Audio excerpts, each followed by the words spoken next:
Demokrasi. Apa sih demokrasi itu? Sebagai seorang warga negara Republik Indonesia, kita sering mendengar istilah demokrasi tersebut diucapkan atau ditulis, tapi mungkin kita juga masih belum paham sebenarnya demokrasi itu apa.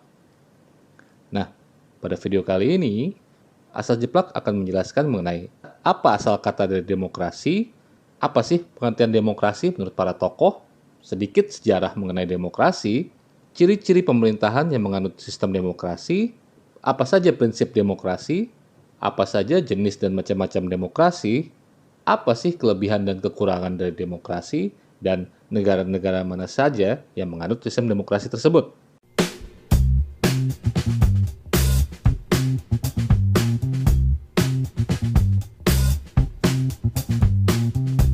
Yuk kita mulai dari pertama, yaitu asal kata dari demokrasi. Demokrasi berasal dari kata demos dan kratos, di mana demos sendiri berarti rakyat dan kratos berarti kekuatan, yang kalau digabungkan artinya harfiah sekali, yaitu kekuatan rakyat. Kemudian menurut beberapa tokoh sejarah, mereka memiliki definisi sendiri mengenai demokrasi ini, yang biasanya tergantung dari paham politik mereka yang mereka anut saat itu. Misalnya yang pertama dari Franklin D. Roosevelt, dia menyatakan bahwa jangan sampai kita lupa bahwa pemerintah adalah diri kita sendiri dan bukanlah kekuatan asing atas kita. Penguasa utama dari demokrasi kita bukanlah seorang presiden dan para senator dan anggota kongres dan pejabat pemerintah, tetapi para pemilih di negara ini. Kemudian yang kedua menurut Benito Mussolini yang terkenal fasis. Menurut dia, demokrasi itu hanya indah dalam teori. Dalam prakteknya, itu adalah suatu kekeliruan. Ini menurut Mussolini ya, bukan menurut Asal Jeplak. Selanjutnya, pengertian demokrasi menurut Aristoteles, yaitu demokrasi adalah ketika orang-orang yang miskin yang berkuasa dan bukan orang-orang dari kalangan berada. Kemudian selanjutnya, salah satu presiden Amerika Serikat yang paling terkenal, Abraham Lincoln, menyatakan bahwa demokrasi adalah sistem pemerintahan yang diselenggarakan dari rakyat, oleh rakyat, dan untuk rakyat. Nah, tadi sudah saya Jeplak berikan beberapa definisi demokrasi dari beberapa tokoh sejarah. Kemudian selanjutnya kita akan mundur ke belakang untuk mengetahui bagaimana sih sejarah dari demokrasi itu. Konsep demokrasi pertama kali muncul di sekitar tahun 508 sampai 507 sebelum Masehi oleh seorang pembuat undang-undang dari kerajaan Yunani kuno. Tepatnya berasal dari bangsa Athena yang bernama Cleisthenes. Demokrasi yang terjadi pada masa tersebut adalah sistem demokrasi langsung, di mana terjadi pemilihan acak dari para warga untuk memilih siapa yang dapat menjabat di beberapa kantor administrasi dan pemerintahan. Dan akhirnya dibentuk juga majelis legislatif yang terdiri dari semua warga Athena. Semua warga negara yang memenuhi syarat diizinkan berbicara dan memberikan suara di majelis tersebut untuk mengatur hukum pada kota dan negara Athena. Kemudian selanjutnya adalah pada bangsa Sparta. Pada tahun 700 Masehi di kota Sparta, diadakan voting dengan sistem skor, di mana masing-masing pemilih memberikan skor untuk masing-masing kandidat, dan nantinya kandidat yang memiliki skor terbanyaklah yang menjadi pemenangnya. Voting tersebut terjadi pada saat ritual apella, yang diadakan bangsa Sparta setiap sebulan sekali, yang memang diadakan untuk memilih pemimpin.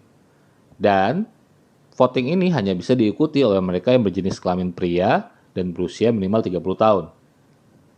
Kemudian selanjutnya adalah pada masa Republik Romawi. Republik Romawi sendiri sering dianggap sebagai salah satu bangsa yang paling banyak memberikan kontribusi atas sistem demokrasi, terutama karena merekalah yang pertama kali menggunakan sistem pemerintahan republik di antara peradaban barat pada masa itu. Romawi sendiri banyak mengadopsi dari bangsa Yunani kuno terkait sistem pemerintahan mereka. Tapi banyak pemerintahan negara modern saat ini yang lebih mengadopsi demokrasi ala Romawi dan bukan Yunani.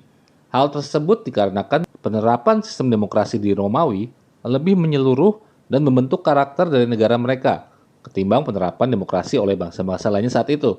Bangsa Romawi menerapkan demokrasi ke dalam setiap aspek negara, seperti memiliki dewan legislatif dalam bentuk senat yang merupakan perwakilan rakyat yang berperan dalam merumuskan undang-undang serta menentukan pemimpin. Sistem perwakilan tersebut saat ini lebih dikenal dengan nama demokrasi perwakilan, alias representative democracy. Kemudian kita menuju abad pertengahan. Di zaman ini, banyak bermunculan sistem pemilihan suara, meskipun tidak berskala nasional, dan hanya dilakukan oleh sebagian kecil dari masyarakat saja. Beberapa contohnya seperti yang pertama, pemilihan Gopala oleh kasta atas di Bengal, kemudian pembentukan Persemakmuran Polandia-Lituania, kemudian voting terjadi di beberapa city-state atau negara kota dari Italia abad pertengahan seperti Venesia, kemudian ada namanya sistem tuata di Irlandia abad pertengahan awal, kemudian ada juga pemilihan Khalifah Utsman bin Affan menggunakan sistem eleksi, dan banyak lagi yang lainnya. Salah satu peristiwa yang cukup penting bagi perkembangan demokrasi di kebudayaan Barat adalah pada saat Inggris membuat perjanjian Magna Carta pada tahun 1215. Perjanjian yang dibuat antara Raja John dengan pihak gereja tersebut berisikan persetujuan raja untuk melindungi hak-hak gereja dan para bangsawan yang kemudian disetujui oleh perwakilan bangsawan yang terdiri dari 25 orang. Bentuk awal dari parlemen di Inggris ini semakin menguat pada tahun 1265. Yang dinamakan Parlemen Simon de Montfort, di mana Montfort mengumpulkan perwakilan dari berbagai kalangan, meskipun masih belum melibatkan rakyat. Kemudian, di Amerika Utara, pemerintahan dengan bentuk perwakilan terbentuk di Jamestown, Virginia, dengan dipilihnya Majelis Burgesses yang ada sebelum Majelis Umum Virginia pada tahun 1619. Kemudian di Amerika Utara juga, kaum Puritan Inggris yang bermigrasi sejak tahun 1620 mendirikan koloni-koloni di New England yang pemerintahan daerahnya bersifat demokratis dan kemudian pada akhirnya mendorong perkembangan demokrasi di Amerika Serikat secara keseluruhan. Namun karena pada waktu itu Amerika Serikat belum merdeka dan menjadi satu negara, meskipun majelis-majelis daerah memiliki sedikit kekuasaan, otoritas mutlaknya tetap dipegang oleh raja dan parlemen Inggris. Nah, selanjutnya kita beralih ke zaman modern. Bangsa pertama dalam sejarah modern yang mengadopsi konstitusi demokrasi adalah Republik Korsika pada tahun 1755. Konstitusi dari Republik Korsika itu didasarkan pada prinsip-prinsip pencerahan dan sudah mengizinkan hak suara wanita, hak yang baru diberikan di negara demokrasi lain pada abad ke-20. Pada tahun 1789, Prancis pasca revolusi mengadopsi Deklarasi Hak Asasi Manusia dan Warga Negara, dan Konvensi Nasional dipilih oleh semua warga negara pria pada tahun 1792. Transisi abad ke-20 menuju demokrasi liberal muncul dalam serangkaian gelombang demokrasi yang diakibatkan oleh perang, revolusi, dekolonisasi, agama, dan kondisi perekonomian. Pada tahun 1920-an, demokrasi tumbuh subur, tetapi sempat terhambat oleh The Great Depression atau depresi besar yang terjadi pada Amerika Serikat waktu itu. Bahkan negara-negara di Amerika Latin dan Asia langsung berubah ke sistem kekuasaan mutlak, kediktatoran. Fasisme dan kediktatoran terbentuk di Jerman dengan Nazinya, kemudian Italia, Spanyol, dan Portugal. Serta ada juga rezim-rezim non-demokratis yang ada di Baltik, Balkan, Brazil, Kuba, Cina, dan Jepang.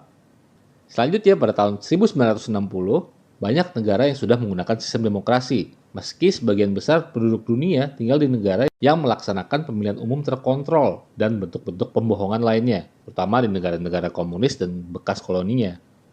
Kondisi ekonomi yang memburuk pada tahun 1980-an disertai dengan ketidakpuasan atas penindasan dari Soviet menjadi faktor runtuhnya Uni Soviet yang menjadi tanda berakhirnya Perang Dingin dan mulainya demokratisasi dan liberalisasi dari bekas negara-negara di Blok Timur. Kebanyakan negara-negara yang baru menganut demokrasi ini, yang sukses secara geografis dan budaya dalam menerapkan demokrasi tersebut, terletak di area Eropa Barat. Mereka sekarang umumnya menjadi anggota atau calon anggota Uni Eropa. Dan bahkan, Rusia setelah runtuhnya Uni Soviet beralih menjadi negara republik dan menganut sistem demokrasi. Meskipun sejumlah peneliti menganggap Rusia itu bukanlah demokrasi sejati dan lebih mirip kediktatoran. Tren liberalisasi dan demokrasi ini menyebar ke beberapa negara di Afrika pada tahun 1990-an, termasuk Afrika Selatan. Kemudian juga menular ke daerah-daerah lainnya, seperti di negara kita sendiri, di Indonesia, yang terjadi pada tahun 1998 menandakan mulainya era reformasi. Kemudian ada juga revolusi bulldozer di Yugoslavia, revolusi mawar di Georgia, revolusi oranye di Ukraina, revolusi Cedar di Lebanon, revolusi tulip di Kirgistan, dan revolusi Yasmin di Tunisia. Menurut Freedom House, pada tahun 2007 terdapat 123 negara demokrasi elektoral yang sudah naik dari jumlahnya tadinya cuma 40 pada tahun 1972. Kemudian menurut World Forum on Democracy, jumlah negara demokrasi elektoral mencapai 120 dari 192 negara di dunia dan telah mencakup 58,2% dari penduduk dunia. Pada saat yang sama, negara-negara demokrasi liberal yang dianggap oleh Freedom House sebagai negara yang bebas dan menghormati hukum dan HAM berjumlah 85 dan mencakup 38% penduduk dunia. Dan kemudian pada tahun 2010, Perserikatan Bangsa-Bangsa atau PBB menyatakan tanggal 15 September sebagai Hari Demokrasi Internasional. Kemudian selanjutnya, bagaimana sih ciri-ciri suatu pemerintahan yang menganut sistem demokrasi? Suatu sistem pemerintahan bisa disebut sebagai demokrasi apabila memiliki ciri-ciri sebagai berikut.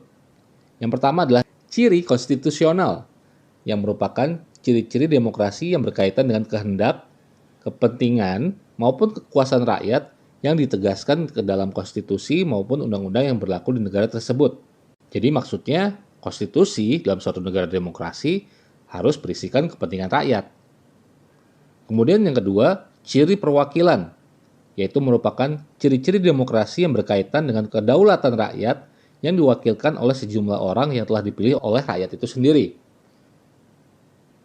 Kemudian selanjutnya, ciri pemilihan umum, yaitu merupakan ciri-ciri demokrasi yang berkaitan dengan kegiatan politik untuk memilih suatu pihak dalam pemerintahan atau suatu pihak yang akan memerintah. Kemudian, ciri kepartaian, yang merupakan ciri-ciri demokrasi yang berkaitan dengan partai menjadi sarana atau media sebagai bagian dalam pelaksanaan sistem demokrasi.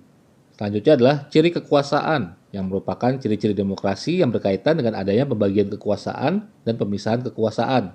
Kemudian yang terakhir adalah ciri tanggung jawab, yaitu merupakan ciri-ciri demokrasi yang berkaitan dengan tanggung jawab dari pihak yang telah terpilih. Jadi, pihak yang telah terpilih dan akhirnya berkuasa tidak bisa seenaknya begitu saja. Mereka harus bertanggung jawab kepada rakyat dan harus mengutamakan kepentingan rakyat yang sudah tertuang dalam konstitusi. Apa sih prinsip dari demokrasi itu sendiri? Apapun bentuk sistem pemerintahan, biasanya selalu memiliki prinsip-prinsip dasar yang dipegang teguh sebagai patokan akan keberhasilan dari sistem tersebut. Nah, dalam sistem pemerintahan demokrasi, prinsip-prinsip yang ada dan harus diperhatikan oleh pemerintahan yang ingin menganut sistem ini adalah sebagai berikut. Yang pertama, kedaulatan rakyat. Kemudian, pemerintahan berdasarkan persetujuan dari yang diperintah, yaitu rakyat. Kemudian, kekuasaan oleh mayoritas. Selanjutnya, hak-hak dari minoritas. Kemudian, adanya jaminan hak asasi manusia. Pemilihan yang bebas, adil, dan jujur. Kemudian, persamaan di mata hukum, alias tidak membeda-bedakan. Selanjutnya, proses hukum yang wajar. Kemudian, pembatasan pemerintah secara konstitusional, yang maksudnya di sini adalah tidak memungkinkan suatu pemerintahan berubah menjadi suatu diktator. Misalnya seperti itu. Kemudian, adanya pluralisme sosial, ekonomi, dan politik. Dan yang terakhir, prinsip dari demokrasi adalah adanya nilai-nilai toleransi, pragmatisme, kerjasama, dan juga mufakat. Demokrasi sendiri tidak hanya ada satu macam, ada berbagai jenis dan macam-macam demokrasi, yang antara lain adalah sebagai berikut. Yang pertama adalah bentuk mendasar dari demokrasi, yaitu demokrasi langsung, kemudian demokrasi perwakilan atau representatif, kemudian demokrasi parlementer, kemudian demokrasi presidensial, dan kemudian demokrasi campuran. Demokrasi sendiri juga memiliki bentuk lain, misalnya sebagai berikut. Yang pertama, monarki konstitusional, yaitu suatu negara kerajaan yang juga memiliki suatu parlemen. Jadi, suatu kerajaan yang menganut monarki konstitusional tidak lagi bisa memerintah secara absolut, tapi harus mengikuti konstitusi atau undang-undang yang berlaku yang telah disepakati bersama. Kemudian bentuk lain demokrasi lainnya adalah republik, yaitu seperti yang diterapkan di negara kita ini. Kemudian ada juga demokrasi liberal, kemudian ada juga sosialis, anarkis, sortition atau urutan, yang artinya pengambil keputusan alias pemimpin dipilih secara acak. Kemudian konsosiasional, yang berarti demokrasi yang kekuasaannya dibagi-bagi. Kemudian ada juga demokrasi konsensus, supranasional, demokrasi inklusif, politik partisipatif, kemudian demokrasi kosmopolitan atau demokrasi global, kemudian demokrasi kreatif, dan demokrasi terpimpin. Tentunya suatu sistem pemerintahan tidak ada yang sempurna, termasuk demokrasi itu sendiri. Nah, selanjutnya Asa Jeplak akan memberikan apa saja sih kelebihan dan kekurangan dari sistem pemerintahan demokrasi tersebut. Suatu sistem pemerintahan yang berhasil diterapkan di suatu negara belum tentu tepat untuk diadaptasi oleh negara lain. Dan itu memang benar adanya, karena dari setiap sistem pemerintahan selalu ada kelebihan dan kekurangannya. Jadi, kelebihan demokrasi itu apa saja? Yang pertama, demokrasi akan lebih adil karena memungkinkan orang-orang yang tinggal di suatu negara memutuskan siapa yang akan memimpin atau memerintah mereka. Pemilihan umum yang biasanya ada dalam negara demokrasi merupakan cara terbaik untuk menetapkan legitimasi bagi seorang pemimpin atau suatu pemerintah di dunia modern. Karena pemerintah tersebut memang dipilih oleh mayoritas rakyat, sehingga biasanya akan terjadi stabilitas politik. Kemudian kelebihan demokrasi selanjutnya adalah sebagai cara yang efektif untuk memastikan transisi yang lebih lancar ketika pemerintah dan pemimpin berubah, misalnya setelah berakhir masa kerjanya. Selanjutnya, sistem demokrasi bagus dalam memastikan keterbukaan dan mengawasi korupsi. Ini dikarenakan kelompok-kelompok politik yang saling bersaing terus-menerus berusaha mengekspos kesalahan dan kejahatan satu sama lain, terutama pemerintah yang sedang berkuasa saat itu. Kemudian selanjutnya, pada sistem demokrasi, warga negara sudah tahu bahwa mereka memiliki hak suara dan bahwa pemimpin atau pemerintah mungkin akan berubah pada pemilihan berikutnya. Sehingga kecenderungannya adalah tidak melakukan kerusuhan, pemogokan umum, atau pemberontakan. Selanjutnya, pemerintahan yang demokratis cenderung tidak akan berperang dengan negara lain. Ini karena pemerintahan yang berkuasa umumnya membutuhkan dukungan dari orang-orang yang ada di belakang mereka. Kemudian selanjutnya, demokrasi mendorong rasa memiliki pada setiap warga negaranya karena mereka merasa dapat berpartisipasi penuh dalam proses politik, yaitu dengan memiliki hak suara tersebut. Nah, selanjutnya, apa saja sih kekurangan dari demokrasi? Ada beberapa kekurangan demokrasi yang juga perlu kita ketahui. Jadi tidak semuanya tentang demokrasi itu adalah hal-hal yang bagus saja. Yang pertama, dikarenakan para pemimpin atau pemerintah umumnya dipilih untuk melayani masyarakat dalam jangka waktu tertentu, yaitu sekitar 4 atau 5 tahun, menjadikan biasanya pemerintah tersebut sering tidak melihat melampaui dari pemilu berikutnya atau melampaui dari masa pemerintahan mereka. Jadi kadang-kadang beberapa masalah sosial, lingkungan, dan ekonomi tidak terselesaikan karena beberapa ada yang membutuhkan solusi jangka panjang yang tidak bisa di-cover hanya dalam 5 tahun saja. Kemudian kelemahan demokrasi lainnya adalah adanya tirani dari para mayoritas yang tentunya akan sangat mengancam pada kelompok minoritas. Karena dengan tadi waktu pemerintahan yang terbatas, pemimpin ataupun pemerintah biasanya lebih melayani kepentingan kelompok sosial terbesar dan mengabaikan atau bahkan menindas hak minoritas. Kemudian demokrasi ini sangat bergantung pada faktor sejarah dan budaya dari suatu negara. Terutama karena demokrasi ini akarnya adalah pada budaya Yunani kuno dan Romawi yang ada di Eropa. Sehingga mungkin ya, tidak cocok untuk negara-negara timur dan juga di Afrika. Kemudian selanjutnya, kelemahan lainnya adalah demokrasi dapat menghasilkan koalisi yang berat sebelah atau pertikaian tanpa akhir dan akhirnya terjadi kebuntuan politik. Sistem politik lainnya dalam hal ini lebih mudah untuk diarahkan menuju hasil yang diinginkan. Bahkan, Romawi kuno sendiri lebih sukses di bawah pimpinan Julius Caesar yang waktu itu memimpin secara otokratis dibandingkan pada saat di bawah pemerintahan yang demokratis. Kemudian kelemahan demokrasi selanjutnya, demokrasi membutuhkan rakyat yang terdidik dan berpengetahuan luas. Karena apabila rakyat kurang berpendidikan, proses politik dapat lebih mudah dimanipulasi dan didistorsi oleh suatu perusahaan, media yang bias, atau suatu kelompok yang memiliki agenda tertentu. Kemudian, demokrasi juga terlalu banyak bergantung pada kebutuhan individu dan mendorong orang untuk memilih secara egois, berpikir hanya untuk kepentingan diri sendiri, dibandingkan untuk memikirkan yang terbaik bagi negara secara keseluruhan. Kemudian, konflik kepentingan terkadang dapat terjadi, di mana seorang politisi atau pemerintah harus memutuskan antara bertindak demi kepentingan terbaik negara atau demi meningkatkan peluang mereka untuk terpilih kembali. Ya, seringnya mereka akan milih yang terakhir ya. Kemudian, proses pemilu sendiri atau pemilihan biasanya menghabiskan banyak waktu dan sejumlah besar uang. Bisa dibilang ada sekitar miliaran uang yang dibelanjakan untuk kampanye politik yang sebenarnya lebih baik digunakan untuk hal-hal lain yang lebih bermanfaat dibandingkan kampanye. Dan terakhir, kelemahan dari demokrasi yang mengusung pemilihan tersebut akhirnya mendorong politisi untuk membuat janji-janji yang mereka tahu tidak dapat mereka pertahankan hanya supaya dapat dipilih. Ya mungkin tidak semua politisi seperti itu, tapi itu resiko yang mungkin terjadi pada saat berkampanye. Nah selanjutnya, Negara-negara mana saja sih yang menganut sistem demokrasi? Ada beberapa negara yang menjalankan sistem pemerintahan demokrasi tersebut, tapi akan asa jeplak bagi menjadi negara yang dianggap menganut demokrasi secara penuh, dan kemudian negara yang dianggap menganut demokrasi tidak sempurna. Yang pertama, negara-negara yang dianggap menganut demokrasi penuh itu adalah Norwegia, Islandia, Denmark, Swedia, Selandia Baru, Australia, Swiss, Kanada, Finlandia, Belanda, Luxembourg, Irlandia, Austria, Jerman, Malta, Republik Ceko, Uruguay, Britania Raya, Amerika Serikat, Costa Rica, Jepang, Korea Selatan, Belgia, Mauritius, dan Spanyol.